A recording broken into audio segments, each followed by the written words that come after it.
duduk. Terima kasih. Terima kasih buat kita semua yang sudah berkumpul di rumah Tuhan. Hari Pentakosta, hari salah satu paling besar dalam tradisi Ibrani Israel. Hari Paskah, hari Pentakosta, dan hari Pondok Daun menjadi 3 hari besar utama bagi orang Israel. Sebenarnya bagi kita juga Pentakosta menjadi penting. Selama 10 hari sebagian kita setia berdoa di sini bersama-sama saya. Dan terima kasih buat kesetiaan, komitmen Bapak Ibu semua saudara-saudara. Harap tahun depan kita bisa 100%, paling tidak 90%. Selama 10 hari ini kami pantau sekitar 60% yang hadir setiap malam di antara kita. Dan inilah puncaknya dari Pentakosta. Maka saya akan baca Kisah Para Rasul 2 ayat 1. Ketika tiba hari Pentakosta, semua orang percaya berkumpul di satu tempat. Tiba-tiba turunlah dari langit suatu bunyi seperti tiupan angin keras yang memenuhi seluruh rumah di mana mereka duduk. Memenuhi seluruh rumah di mana mereka duduk, dan tampaklah kepada mereka lidah-lidah seperti nyala api yang bertebaran dan hinggap kepada mereka masing-masing. Maka penuhlah mereka dengan Roh Kudus. Maka penuhlah mereka dengan Roh Kudus. Lalu mereka mulai berkata-kata dalam bahasa lain seperti yang diberikan oleh Roh itu kepada mereka untuk mengatakan. Khusus ayat 4 saya akan baca dalam terjemahan firman Allah yang hidup. Setiap orang yang hadir dipenuhi Roh, katakan amin. Setiap orang yang hadir dipenuhi Roh Kudus, dan mereka mulai berkata-kata dalam bahasa-bahasa yang tidak mereka kenal, sebab Roh Kudus telah mengaruniakan kecakapan itu kepada mereka. Tema khotbah saya hari ini penuh dengan Roh Kudus. Itulah yang terjadi pada hari Pentakosta. Semua mereka penuh dengan Roh Kudus. Setiap orang yang hadir dipenuhi Roh Kudus. Itulah kesaksian Alkitab. Poin pertama khotbah saya menjelaskan Tuhan Yesus menghendaki semua orang percaya penuh dengan Roh Kudus. Tuhan Yesus menghendaki, bukan sebagian, tapi semua orang percaya. Lukas 24 ayat 49 berkata, dan aku akan mengirimkan kepadamu apa yang dijanjikan Bapakku. Tetapi kamu harus tinggal di dalam kota ini sampai kamu diperlengkapi dengan kekuasaan dari tempat tinggi. Terjemahan firman Allah yang hidup. Dan aku akan mengutus Roh Kudus kepada kalian seperti yang telah dijanjikan oleh Bapa. Tetapi tinggallah dahulu di kota ini sampai Roh Kudus datang dan memenuhi kalian dengan kuasa dari sorga.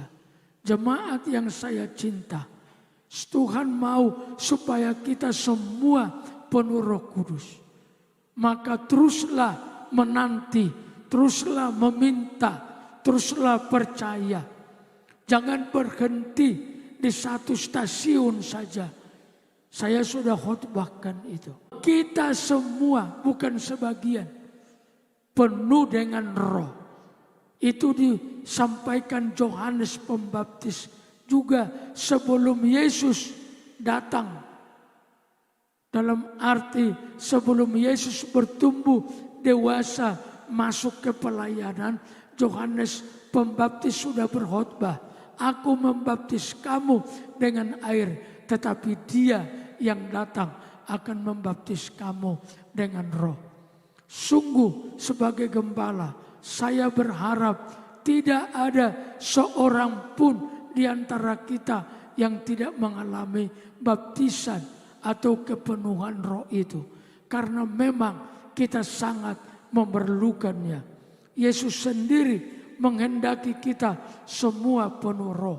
Paulus juga rasul utama, rasul yang hebat itu, menghendaki supaya semua orang yang dilayaninya penuh dengan roh. Efesus 5 ayat 18. Dan janganlah kamu mabuk oleh anggur, karena anggur menimbulkan hawa nafsu. Tetapi hendaklah kamu penuh dengan roh. Efesus 5 ayat 18. Hendaklah kamu penuh dengan roh. Kata yang dipakai bersifat perintah, bukan himbauan. Hendaklah kamu penuh dengan roh. Yesus menginginkan setiap orang percaya penuh dengan roh. Paulus menginginkan semua orang yang dilayaninya penuh dengan Roh Kudus. Pak Gurning juga berharap supaya semua kita penuh dengan Roh Kudus. 1 Korintus 14 ayat 5 lebih menegaskannya. Aku suka supaya kamu semua berkata-kata dengan bahasa roh. Itu kata Paulus kepada orang Korintus. Aku suka supaya kamu semua berkata-kata dengan bahasa roh. Orang berkata-kata dengan bahasa roh adalah tanda dari seorang yang sudah dibaptis dan penuh dengan roh Tuhan. Poin ketiga menjadi poin penting, yang paling penting dari khotbah ini. Poin yang pertama saya sudah jelaskan, Yesus menghendaki kita penuh Roh Kudus. Paulus menghendaki orang-orang yang dilayaninya penuh dengan Roh Kudus. Saya meminjam dua kebenaran ini sebagai gembala. Saya juga suka kita semua penuh dengan Roh Kudus. Poin berikutnya ini menjadi penting. Dipenuhi oleh Roh Kudus, atau terjemahan lain disebut dikuasai oleh Roh Kudus. Sangat penting. Kenapa? Oleh karena setiap orang yang dipenuhi Roh Kudus, jalan hidupnya selalu berubah, berbeda, dan selalu menjadi pemenang. Itu fakta Alkitab. Orang yang dipenuhi roh hidupnya, orang yang dibaptis oleh roh hidupnya, hidupnya selalu berubah lebih baik dan berubah jalan hidupnya dan selalu berada dalam posisi kemenangan. Jalan hidup orang yang dipenuhi Roh Kudus itu selalu berbeda, selalu lebih baik. Di Alkitab dinyatakan hamba-hamba Tuhan yang dipenuhi oleh roh, jalan hidupnya selalu berubah. Dari 12 rasul, saya beri contoh pertama. Dari 12 rasul minus Judas Iskariot yang ada di dalam peristiwa Pentakosta, Petrus lebih unggul sedikit dari 11 rasul yang lain. Saya sebut 12 karena Judas sudah diganti Matias. Dari 12 rasul di hari Pentakosta, Petrus lebih unggul sedikit. Kenapa lebih unggul? Dia diurapi Tuhan menjadi pengkhotbah pertama di peristiwa Pentakosta. Dia berkhotbah sekali itu 3.000 orang bertobat. Jalan hidup Petrus menjadi berbeda selanjutnya. Tidak sama dengan murid-murid lain. Walaupun mereka sama-sama menantikan di Yerusalem, tetapi Petrus sedikit unggul, catat ini. Maka kalau kita baca kisah ke-12 rasul itu selanjutnya, tidak muncul lagi yang lain kecuali Petrus. Dan Petrus dicatat Alkitab sampai bayangannya menyembuhkan orang. Bayangannya. Itu kenapa? Karena Petrus penuh dengan Roh Kudus, unggul sedikit dari sahabat-sahabatnya yang 11 lain. Saya berharap jemaat ini menjadi jemaat yang unggul di dalam Tuhan. Loh, kok melempem? Saya berdoa tiap hari supaya kita menjadi jemaat yang berbeda, menjadi jemaat yang istimewa. Jalannya apa? Penuh dengan Roh. Saya ingatkan sekali lagi, ini fakta Alkitab dan sejarah gereja. Orang-orang yang dipenuhi Roh, hidupnya selalu berubah dan menjadi lebih unggul dari orang-orang yang tidak dipenuhi oleh Roh Kudus.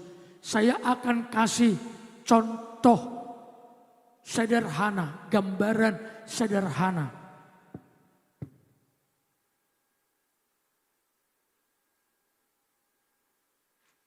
Saya tidak sedang mau bermain sulap, tapi lihat, ini tidak penuh. Ini penuh, sama-sama berisi air. Betul? Sama-sama berisi air. Kalau orang penuh Roh Kudus, lihat, ini penuh. Mau digoncang kayak apa aman. Dia tetap kokoh. Tidak bergerak. Goncangannya mau seperti apa, dia tetap baik. Dia selalu kokoh, aman, tenang. Tetapi lihat yang tidak penuh. Kalau sedikit ada pencobaan, dia sudah berubah, berbunyi. Ini kelukesan itu. Dengar, ini orang yang tidak penuh Roh. Bersuara kalau ada pencobaan. Lihat, ada masalah besar. Tetapi kalau orang penuh Roh, tidak ada masalah. Dia tetap tenang. Pencobaan di dalam dunia tidak akan pernah berubah. Selagi musim menabur, menuai ada, pencobaan pun akan terus ada. Tetapi pencobaan datang, orang-orang yang penuh Roh tetap tenang. Lihat, saya dapat contoh ini waktu saya masih umur SD di Persea. Seorang pendeta dari Klaten datang kepada gereja kami, memberi kami contoh. Ini melekat di pikiran saya sampai tua. Orang penuh Roh Kudus itu menghadapi apa saja bisa tenang, bisa damai, bisa aman. Tidak bersungut-sungut, tidak menggerutu, tidak marah-marah, tapi dia tetap aman. Tapi kalau tidak penuh, goncang sedikit aja sudah bunyi. Tidak perlu kenceng-kenceng. Dia sudah goyang. Sudah tidak ada ketenangan lagi. Dia akan terombang-ambing mengikuti goncangan. Maka penuhlah dengan Roh supaya kamu tetap bisa tenang di dalam segala perkara. Badai seperti apapun datang, kita bisa tenang. Maka jalan hidup orang yang dipenuhi Roh itu selalu berbeda. Saya sudah menyaksikannya dengan mata saya selama 58 tahun saya sudah hidup. Maka selalu saya minta kepada Tuhan, jemaat Bukit Sion itu penuh roh, penuh hikmat, penuh iman. 3 itu saja kita perjuangkan, kita sudah menjadi pemenang sampai akhir. Berdoalah, memintalah, berharaplah, berjuanglah, hidupmu penuh roh, penuh hikmat, dan penuh iman. Saya akan memberikan beberapa tokoh Alkitab menjadi saksi dari pernyataan bahwa orang yang dipenuhi roh hidupnya selalu berbeda dan selalu menjadi pemenang. Simson, kita dengar nama Simson di Alkitab. 3 kali Alkitab bersaksi, waktu dia dipenuhi roh, dia menjadi orang istimewa. Hakim-Hakim 14 ayat 6. Pada waktu itu berkuasalah roh Tuhan atas dia, sehingga singa itu dicabiknya seperti orang mencabik anak kambing tanpa apa-apa di tangannya, tetapi tidak diceritakannya pada ayahnya atau ibunya apa yang dilakukannya. Berkuasalah roh Tuhan atas Simson. Singa dicabik-cabiknya seperti mencabik-cabik anak kambing. Lihat, ada sesuatu yang berbeda oleh karena roh Tuhan berkuasa atasnya. Kesaksian yang kedua di pasal 14 ayat 19. Maka berkuasalah roh Tuhan atas dia. Lalu pergilah ia ke Askelon dan dibunuhnya 30 orang di sana. Diambilnya pakaian mereka, diberikannya pakaian-pakaian kebesaran itu kepada orang-orang yang dapat memberi teka-teki itu. Tetapi amarahnya masih juga menyala-nyala. Lalu pulanglah ia ke rumah ayahnya. Simson dapat mengalahkan 30 orang setelah ia berkuasa atas dia. Lihat benang merahnya. Dia selalu jadi pemenang. Bagi singa dia pemenang. Bagi orang yang memusuhinya dia jadi pemenang. Satu rahasianya, roh Tuhan berkuasa atasnya. Izinkan roh Tuhan berkuasa atasmu setiap hari. Supaya engkau bisa melihat kuasa Tuhan membelamu, menolongmu. Kesaksian ketiga tentang Simson di pasal 15 ayat 14. Setelah ia sampai ke Lehi dan orang-orang Filistin mendatangi dia dengan bersorak-sorak, maka berkuasalah roh Tuhan atas dia, dan tali-tali pada tangannya menjadi seperti batang rami yang telah habis dimakan api, dan segala pengikatnya hancur tanggal dari tangannya. Kita tahu cerita ini. Filistin ingin menghancurkannya. Lalu orang-orang Filistin membujuk istrinya Simson untuk menanyakan di mana rahasia kekuatan yang dimilikinya. Dan terakhir dibilang, kalau aku diikat dengan tali, aku akan hilang kekuatan. Diikatlah dia. Dan raja-raja Filistin, tentara-tentara Filistin sudah mengintai untuk tangkap Simson. Waktu dia dijebak, tali-tali itu putus karena roh Tuhan berkuasa atasnya.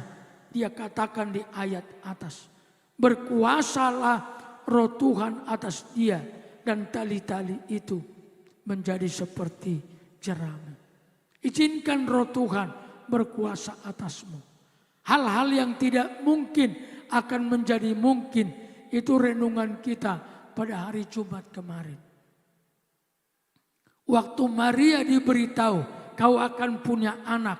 Maria bilang, bagaimana itu mungkin terjadi? Aku belum bersuami. Roh Tuhan akan turun atasmu. Orang yang dipenuhi oleh Roh, jalan hidupnya selalu berbeda dan selalu menjadi pemenang. Ini doa saya tiap hari di kaki Tuhan. Tolonglah Tuhan, umat Bukit Sion semua penuh dengan Roh, penuh hikmat dan penuh iman. Tokoh yang kedua, saya mau memberitahu Saul. Cerita ini yang saya baca ini adalah cerita waktu Nahas Raja Amon ingin berbuat celaka bagi Israel. Kepada Israel dibilang oleh Nahas Amon itu, kalau Israel tidak menyerahkan diri kepadaku, kepada kerajaan Amon, saya akan cungkil semua mata orang Israel. Kalau orang Israel tidak menyerah, tidak memberi upeti kepada kerajaan Amon, kata Nahas rajanya pada waktu itu, saya akan cungkil setiap mata orang Israel. Dan ini menyebar ke seluruh daerah Israel. Datanglah ketakutan yang luar biasa. Semua orang Israel menangis, meraung-raung, ketakutan karena ancaman Nahas orang Amon mau mencungkil mata semua orang Israel. Maka berita itu sampai kepada Saul.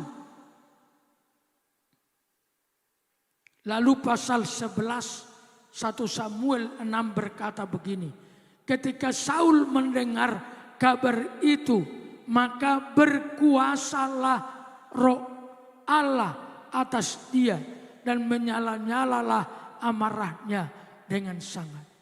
Waktu Saul mendengar Nahas Raja Amon bermaksud jahat mau mencungkil mata semua orang Israel kalau mereka tidak mau menjadi jajahannya, tawanannya, membayar upeti. Saul mendengarnya. Lalu Saul tiba-tiba dihinggapi oleh Roh Tuhan. Berkuasalah Roh Tuhan atas dia. Bangkitlah semangatnya untuk melawan Raja Amon, raja yang bernama Nahas itu. Tolong anakku ayat 11 yang tadi saya pesan. Lalu apa yang terjadi? Inilah kemenangannya. Maka Nahas orang Amon itu bergerak maju dan berkemah mengepung Yabes Gilead. Lalu berkatalah semua orang Yabes itu kepada Nahas, makanlah, adakanlah perjanjian kami, maka kami akan takluk kepadamu. Tolong ayat 12. Tolong ayat 12. Haleluya. Maaf. Ya. Pujilah Tuhan. 1 Samuel 11 ayat 12. Supaya kita lihat kemenangan yang dialami. Lalu berkatalah bangsa itu kepada Samuel, siapakah yang telah berkata, masakan Saul menjadi raja atas kita? Nanti lihat di sana. Pada akhirnya Israel berkemenangan. Roh Tuhan turun atas Saul. Saul mengajak mereka semua melawan Raja Amon. Dan mereka semua menang. Betapa hebat kalau orang dipenuhi oleh Roh Kudus. Saya tunjukkan tokoh ketiga yang dipenuhi Roh, yang hidupnya menjadi berbeda sampai akhir. Yang ketiga adalah Daud, kita tahu ceritanya. Daudlah raja terbesar di Israel. Raja yang paling berkenan, yang mengalahkan Goliat pada masa mudanya. Apa kata Alkitab? 1 Samuel 16. Samuel mengambil tanduk yang berisi minyak itu dan mengurapi Daud di tengah-tengah saudara-saudaranya. Sejak hari itu dan seterusnya berkuasalah Roh Tuhan atas Daud. Sejak itu berkuasalah Roh Tuhan atas Daud. Sejak Roh Tuhan berkuasa atas Daud, Goliat gak ada apa-apanya. Setiap musuh Israel tidak ada apa-apanya. Alkitab berkata, kemana saja Daud berperang selalu berhasil. Di mana rahasianya? Roh Tuhan turun atasnya. Tetapi sejak Roh Tuhan diambil dari Saul, sejak itulah dia kehilangan segala-galanya. Kerajaannya hilang, kewibawaannya hilang, semua hilang. Maka saya minta supaya jemaat Bukit Sion jangan pernah berhenti untuk tidak kehadiran Roh Kudus berkuasa di atas. Ia mempunyai roh yang luar biasa. Daniel melebihi para pejabat tinggi dalam pemerintahan Raja Darius orang Media. Kenapa? Karena ia mempunyai roh yang luar biasa. Jadi tidak ujuk-ujuk orang menjadi penting di hadapan Allah. Dia selalu tandai, dia kasih meterai Roh Kudus sebagai jaminan. Itulah khotbah saya yang terakhir tadi malam. Ada perbedaan orang yang dipenuhi roh sebagai tanda perkenanan ilahi, sebagai jaminan, sebagai meterai ilahi. Orang dipenuhi dengan Roh Kudus.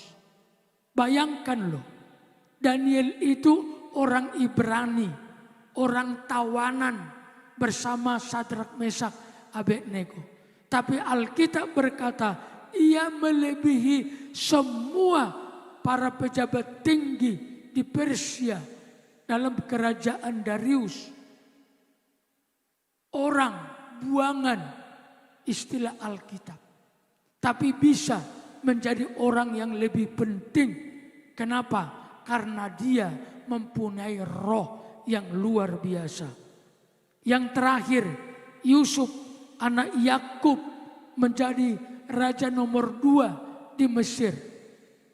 Apa alasannya? Lihat pasal 41 ayat 38 Kejadian. Lalu berkatalah Firaun kepada para pegawainya, mungkinkah kita mendapat orang seperti ini, seorang yang penuh dengan roh Allah? Yusuf menjadi raja di Mesir itu bukan karena soal dia pernah bermimpi, bukan. Tapi dia orang yang penuh dengan roh Allah. Ini yang saya katakan tadi. Semua orang penuh roh. Jadi dari Simpson saya sudah menjelaskannya kepada kita semua. Saul jalan hidupnya berbeda. Daud jalan hidupnya, Daniel jalan hidupnya berbeda. Yusuf jalan hidupnya berbeda. Maria jalan hidupnya berbeda. Elia jalan hidupnya berbeda. Paulus jalan hidupnya berbeda. Petrus jalan hidupnya berbeda. Jemaat di gereja mula-mula yang penuh roh itu jalan hidupnya berbeda. Alkitab belum berubah.